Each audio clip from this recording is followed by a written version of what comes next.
બોટાદથી સમાચાર સામે આવી રહ્યા છે। બોટાદના ગઢડાના સર્કિટ હાઉસ ખાતે ભાજપ દ્વારા સેન્સ પ્રક્રિયા હાથ ધરાઈ। ભાજપ દ્વારા નગરપાલિકાના પ્રમુખ ઉપપ્રમુખની પસંદગી પ્રક્રિયા। ભાજપના નિરીક્ષકો અને રક્ષાબેન બોરિયાએ સેન્સ લીધા। નગરપાલિકાના ચૂંટાયેલા સદસ્યો, હારેલા સદસ્યો, ભાજપના હોદ્દેદારોને નિરીક્ષકોએ સાંભળ્યા। સદસ્યોના અભિપ્રાયો પાર્લામેન્ટરી બોર્ડમાં રજૂ કર્યા।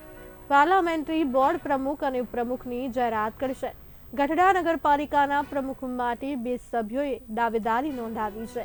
ગઢડા નગરપાલિકાના પ્રમુખ પસંદગી પ્રક્રિયાને લઈને નિરીક્ષક દિલીપ પટેલે માહિતી આપી છે।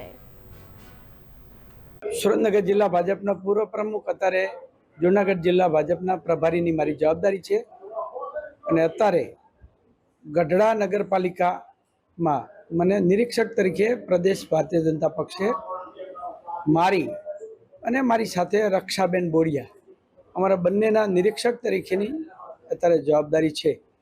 તો ગઢડા મુકામે 28માંથી 18 નગરપાલિકાના સદસ્યો ભારતીય જનતા પક્ષના જીત્યા છે। હવે નગરપાલિકામાં પ્રમુખ, ઉપપ્રમુખ, કારોબારી ચેરમેન, પક્ષના નેતા, દંડકની નિમણૂક કરવાની છે।